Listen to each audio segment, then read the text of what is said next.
Baiklah, bertemu kembali dalam satu lagi episod Su Mana Doktor bersama saya Suryati Sanusi, dan tajuk hari ini adalah kesinambungan dari tajuk kita beberapa minggu lepas sempena Hari Tuberkulosis Sedunia pada 24 Mac bersama Dr. Zamzurina Abu Bakar.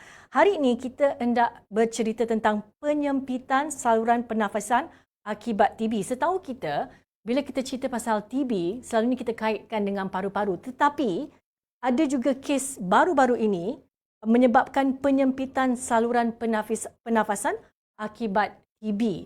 Dan bersama saya hari ini adalah Dr. Jamalul Azizi Abdul Rahman, pakar perunding pulmonologi dari Hospital Serdang, untuk memberitahu kita tentang penyempitan saluran pernafasan akibat TB. Doktor, terima kasih bersama kita hari ini, dan bagi saya ini satu topik yang saya tak pernah dengar lagi, penyempitan saluran pernafasan. Ada doktor bagi beberapa gist lah yang membuatkan saya tertarik untuk mengetahui topik kita hari ini. Jadi sebelum itu kita kena tahu apa itu endobronchial tuberculosis. Betul? Okey, terima kasih Su kerana menjemput saya di dalam acara Facebook Live di sini untuk berbincang tentang isu penyempitan saluran pernafasan akibat TB. Next, boleh saya tengok slide yang pertama tu. Jadi endobronchial TB, cara ringkasnya adalah infection disebabkan oleh kuman TB tu di dalam saluran pernafasan. Dia bukan di dalam tisu paru-paru tu, tetapi di atas saluran pernafasan. Paru-paru tu. Itu yang secara mudahlah untuk kita fahami. Maknanya kuman TB itu berada di saluran pernafasan kita. Itu saja. Apa yang membuatkan doktor rasa kali ini kita perlu berbincang tentang endobronchial tuberculosis ini? Sebabnya ialah kerana penyakit ni yang menjejaskan saluran pernafasan ni adalah sebenarnya tidaklah terlalu uncommon. Jadi mana kita tengok macam di Serdang, mungkin kita tengok kes 1 atau 2 kes sebulan sebab kita pusat rujukan. Dan yang paling salah satu sebabnya ialah sebab ia menjejaskan pesakit kita yang muda, terutama kalangan perempuan muda. Kenapa tu doktor ya? Dan macam mana ia terjadi? Ya, okey. Itu soalan yang memang semua orang nak tahu. Kenapa ia berlaku di kalangan perempuan muda? So, spesifik perempuan muda Ya. Kalau ditengok di data di Hospital Serdang tu 70% pesakit penyempitan saluran pernafasan tu adalah di kalangan perempuan muda. Kenapa sebenarnya kita tak tahu penyebabnya tu? Kenapa dia menjejaskan perempuan muda sebenarnya. Tapi kalau kalau ikut penjelasan secara yang tidak saintifik tu, kononnya lah, mungkin Su akan ketawa sebenarnya bila saya cakap.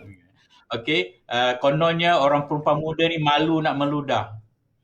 Jadi dia simpan kuman tu di dalam. Ya, ailio tu di dalam paru-paru. Jadi sebab tu perempuan muda lebih terkena sebenarnya. Okey, jadi itulah penjelasan tu tidaklah dibuktikan secara saintifik. Dia secara cultural saja sebenarnya. Ya. Tapi yang penting dia adalah daripada bakteria yang sama. Bakteria yang sama, ya. Okey. So, jadi bagaimana nak merawat selain daripada kita menyuruh perempuan-perempuan muda ni meludah selalu, apakah rawatan dia? Okey, rawatan dia kalau boleh tengok slide tu. Next. Rawatan tu adalah sama saja sebenarnya. Rawatan untuk penyakit endobronchial TB dia. Makan ubat TB seperti yang Dr. Zam katakan, makan ubat TB selama sekurang-kurangnya 6 bulan sebenarnya. Tetapi rawatan tu cuma menyembuhkan TB tetapi tidak tidak mencegah daripada terjadinya penyempitan saluran pernafasan tu sebenarnya. Jadi Jadi kita bakteria tu uh, bukan saja membuatkan seseorang tu sakit, tapi dia menyempitkan saluran pernafasan tu.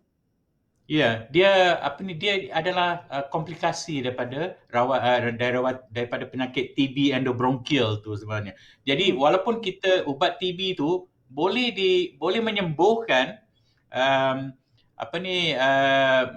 penyakit endobronchial TB tu, tetapi dia tidak mencegah daripada terjadinya komplikasi penyempitan saluran pernafasan.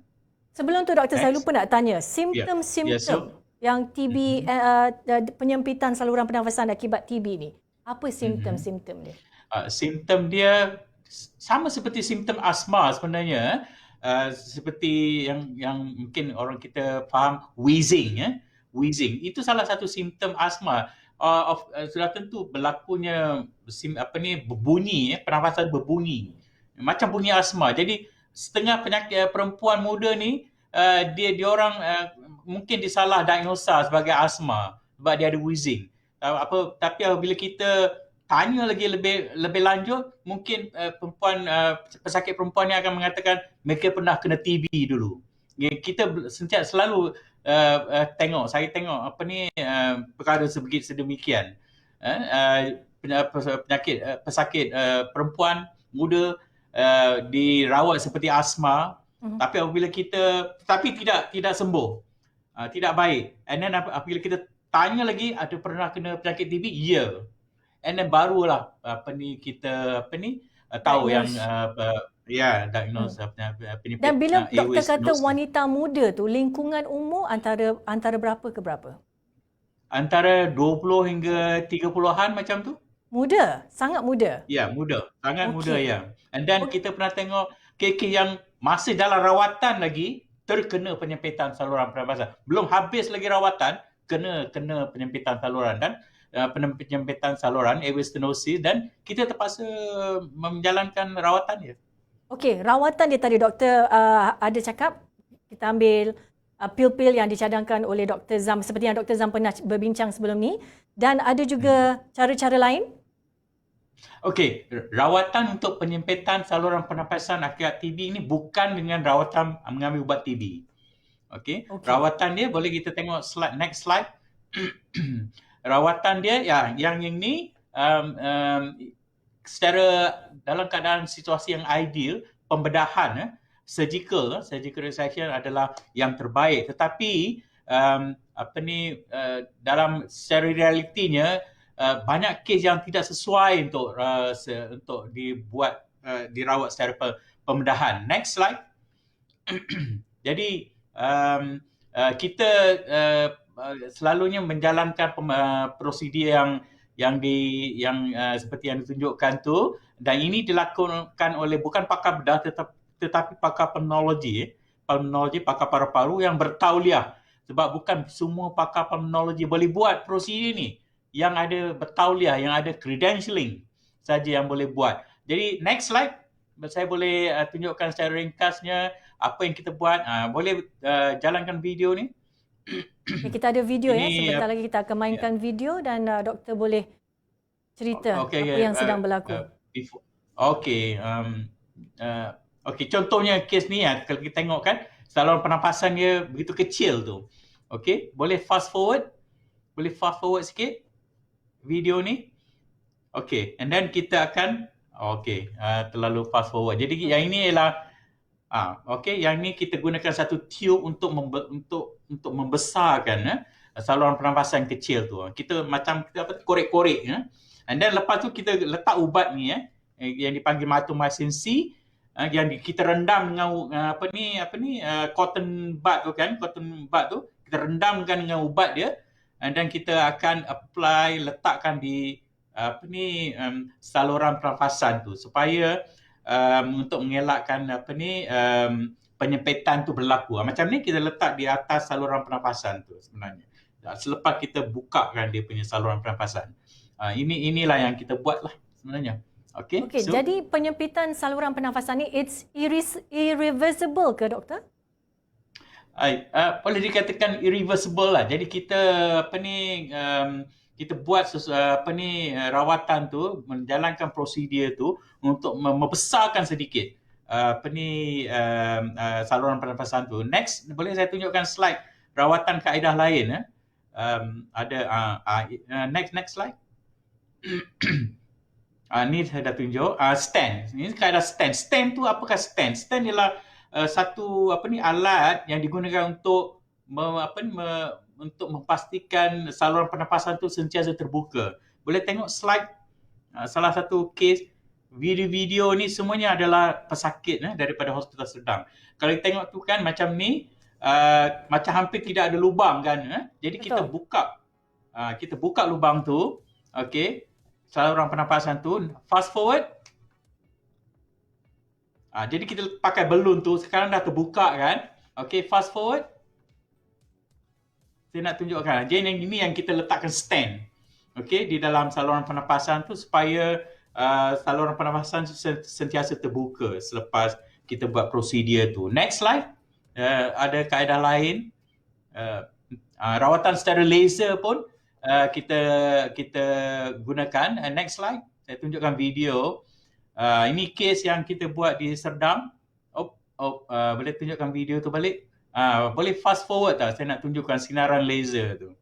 Fast forward sajalah untuk save time. Rasanya kita ada masalah dengan video tu, tapi kita dapat tahulah ada beberapa cara untuk kita bukan membaiki tapi menolong untuk saluran pernafasan yang telah sempit akibat TB tu.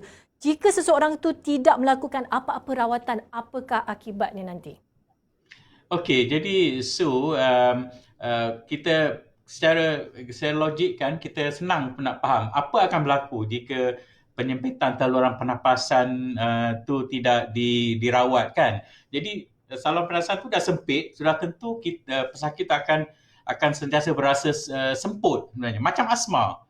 Semput macam asma, and then jika tidak dirawat dia akan semput sampai bila-bila lah sebenarnya. Okey, disebabkan benda ni irreversible yang seperti doktor cakap tadi Ya. And then bukan itu saja. Jadi mucus secretion kan daripada paru-paru tidak boleh keluar sebab sempit kan. Okey. Sebab sempit jadi tidak boleh keluar daripada itu. Jadi itu menyebabkan kerosakan di saluran pernafasan. Ya. Okey, di mana pesakit boleh mendapatkan rawatan ni doktor? Okey, saya rasa ada 4 hospital saja di Malaysia yang buat prosedur ni, perawatan ni. Bukan semua hospital. Pertama ialah Hospital Serdang, tempat saya. Kedua ialah di Hospital Queen. Di Malaysia Timur, kita ada Hospital Queen Elizabeth Kota Kinabalu, Sabah. And then Hospital Umum Sarawak di Kuching. And then di Pantai Timur, kita ada Hospital Tengku Ampuan Hafzan Kuantan sebenarnya. Jadi at least kita ada regional center lah. Ya. Kita ada pakar untuk penyakit ni ya doktor. Okey, kita dah hampir ke penghujung rancangan. Apakah nasihat doktor kepada pesakit-pesakit TB ni? Okey, nasihat saya ialah terutama kepada bekas pesakit TB perempuan yang muda. Okey, jika anda ada simptom sesak napas, contohnya kan, berjumpalah doktor secepat mungkin sebab kita perlu merawat buat diagnosa secepat yang mungkin sebelum kita tak boleh nak merawat langsung sebenarnya. Dan supaya mengelakkan daripada dirawat sebagai penyakit asma sebenarnya. Dan lebih serius lagi ya doktor?